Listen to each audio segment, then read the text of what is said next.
Cinema രംഗത്തെ അതുല്യ പ്രതിഭയാണ് ശ്രീനിവാസനിലൂടെ ഇന്ന് വേറിട്ടിട്ടുള്ളത്.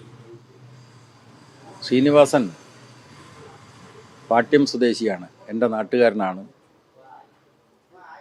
പാട്യം നിരവധി വ്യക്തിത്വങ്ങളെ സമൂഹത്തിന് സംഭാവന നൽകിയിട്ടുള്ളൊരു നാടാണ്. അനീതിക്കെതിരെ പൊരുതിയ നവോത്ഥാന നായകനായിട്ടുള്ള വാഗ്ഭടാനന്ദൻ്റെയും രാഷ്ട്രീയ രംഗത്ത് കമ്മ്യൂണിസ്റ്റ് പാർട്ടിയുടെ നേതാവെന്ന നിലക്ക് മാതൃകയായിട്ട് ഉയർത്തിക്കാട്ടുന്ന സഖാവ് പാട്യത്തിൻ്റെയും നാടാണ് ശ്രീനിവാസൻ്റെയും ജന്മനാട്. ചെറുപ്പകാലത്ത് കമ്മ്യൂണിസ്റ്റ് പാരമ്പര്യമുള്ള ഒരു കുടുംബമെന്ന നിലക്ക് രാഷ്ട്രീയ ആഭിമുഖ്യം അദ്ദേഹം പ്രകടിപ്പിച്ചിരുന്നു. അദ്ദേഹത്തിൻ്റെ പിതാവ് ഉണ്ണി മാസ്റ്റർ പഴയ കാലത്ത് കമ്മ്യൂണിസ്റ്റ് പോരാളിയായിരുന്നു. കമ്മ്യൂണിസ്റ്റ് വിരുദ്ധന്മാരുടെ ആക്രമണങ്ങളെയൊക്കെ പ്രതിരോധിക്കുന്നതിന് വേണ്ടി പരിശീലനം നേടിയിട്ടുള്ള ഒരു പോരാളിയായിരുന്നു ഉണ്ണിമാഷ്. ആ ഉണ്ണിമാഷയുടെ 4 മക്കളിൽ ഒരാളായിട്ടാണ് ശ്രീനിവാസൻ ജനിച്ചത്. വിദ്യാഭ്യാസ കാലത്ത് തന്നെ അദ്ദേഹം തൻ്റെ അഭിനയത്തിലുള്ള പ്രാഗൽഭ്യം തെളിയിച്ചിട്ടുണ്ട്.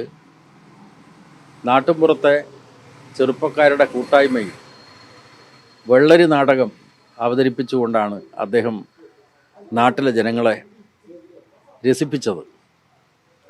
പിൽക്കാലത്ത് സിനിമാ രംഗത്ത് അദ്ദേഹം വ്യക്തിമുദ്ര പതിപ്പിച്ചതോടുകൂടി അദ്ദേഹം സിനിമാ രംഗത്തിലൂടെ ലോകമെങ്ങുമുള്ള മലയാളികൾ അറിയപ്പെടുന്ന ഒരു നടനായി വരികയുണ്ടായി. സിനിമാ രംഗത്ത് അദ്ദേഹം അവതരിപ്പിച്ച കഥാപാത്രങ്ങൾ, അതല്ലെങ്കിൽ തിരക്കഥകളിലൂടെ അദ്ദേഹം സമൂഹത്തിന് നൽകിയിട്ടുള്ള സന്ദേശങ്ങളൊക്കെ തീർച്ചയായിട്ടും സമൂഹം എല്ലാ കാലത്തും ഓർക്കും. നാട്ടുമ്പുറത്ത് നമുക്കിടയിൽ ജീവിക്കുന്ന ആളുകളെയാണ് അദ്ദേഹം കഥാപാത്രമായി ചിത്രീകരിച്ചത്. തിരക്കഥയായും അതുപോലെ തന്നെ സിനിമയിൽ പ്രത്യക്ഷമായി കഥാപാത്രങ്ങളെ അവതരിപ്പിച്ചുകൊണ്ടും ഒക്കെ അദ്ദേഹം സമൂഹത്തിന് കൃത്യമായിട്ടൊരു സന്ദേശം നൽകുകയായിരുന്നു.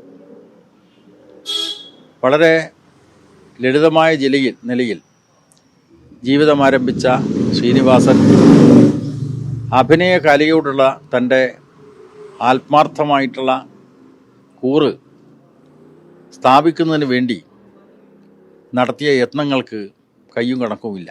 വളരെയധികം ആദ്യകാലത്ത് പ്രയാസപ്പെട്ടിട്ടുണ്ടെങ്കിലും പിന്നീട് അദ്ദേഹത്തെ അംഗീകാരം തേടി വരികയായിരുന്നു.